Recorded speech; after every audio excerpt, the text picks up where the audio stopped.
ఎత్తిపోతల పథకంపై విచారణ జరిపించేందుకు కాంగ్రెస్ ప్రభుత్వం వేగంగా అడుగులు వేస్తుంది.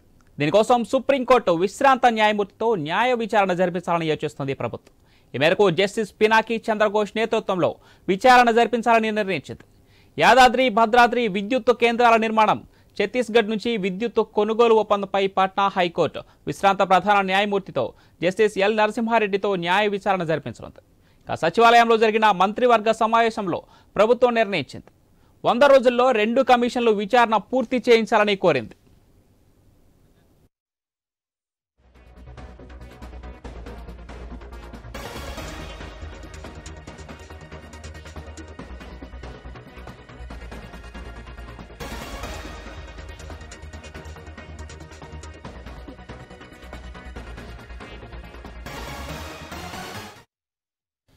కాళేశ్వరం ఎత్తిపోతల పథకంలో భారీగా అవినీతి జరిగిందని అధికారంలోకి వచ్చాక దీనిపై విచారణ జరిపిస్తామని కాంగ్రెస్ ఎన్నికల మేనిఫెస్టోలో ప్రకటించింది.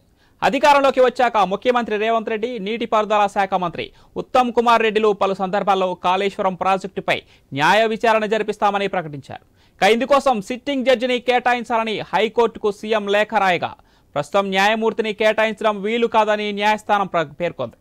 దీంతో విశ్రాంత న్యాయమూర్తి వైపు ప్రభుత్వం మొగ్గు చూపింది. అటు కాళేశ్వరం, ఇటు విద్యుత్తుపై వేర్వేరు కమిషనర్లను ఏర్పాటు చేస్తూ నిర్ణయం తీసుకుంది ప్రభుత్వం.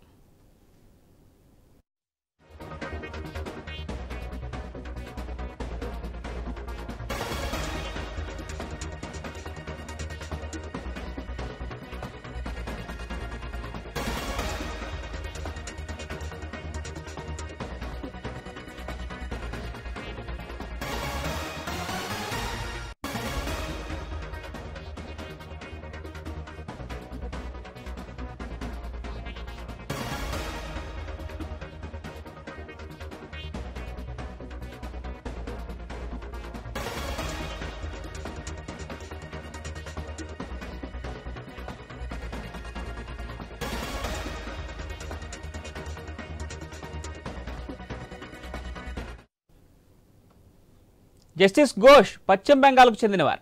కలకత్తా హైకోర్టు న్యాయమూర్తిగా, తర్వాత ఉమ్మడి ఏపీ హైకోర్టు ప్రధాన న్యాయమూర్తిగా పనిచేశారు. 2013 నుంచి 2017 వరకు సుప్రీం న్యాయమూర్తిగా ఉన్నారు. జస్టిస్ ఎల్ నరసింహారెడ్డి వరంగల్ జిల్లాకు చెందినవారు. ఉమ్మడి ఏపీ హైకోర్టు న్యాయమూర్తిగా, పాట్నా హైకోర్టు ప్రధాన న్యాయమూర్తిగా పనిచేశారు. ప్రస్తుతం సెంట్రల్ అడ్మినిస్ట్రేటివ్ ట్రిబ్యునల్ చైర్మన్గా, యూనివర్సిటీ ఆఫ్ హైదరాబాద్ ఛాన్సలర్గా ఉన్నారు.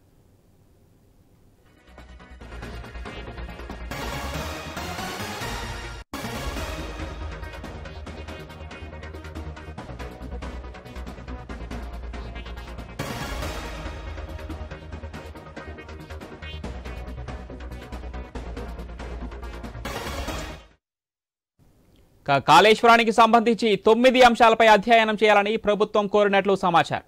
మేడిగడ్డ, అన్నారం, సుందిల్లా బ్యారేజ్ల ప్లానింగ్, డిజైన్, నిర్మాణంలో లోపాలు, నిర్లక్ష్యంపై విచారణ, కాంట్రాక్టులు ఇవ్వటం, వాటి అమలులో ఆర్థిక క్రమశిక్షణ పాటించారా లేదా అనేది తేల్చడం, కాంట్రాక్టర్లకు ప్రయోజనం కలిగించేలా పని పూర్తయినట్లు ధృవీకరణ పత్రాలు ఇవ్వటం, బ్యాంకు గ్యారంటీల విడుదలకు కారకులైన అధికారులను గుర్తించి బాధ్యులను తేల్చడం వంటి అంశాలపై విచారణ జరిపించనుంది.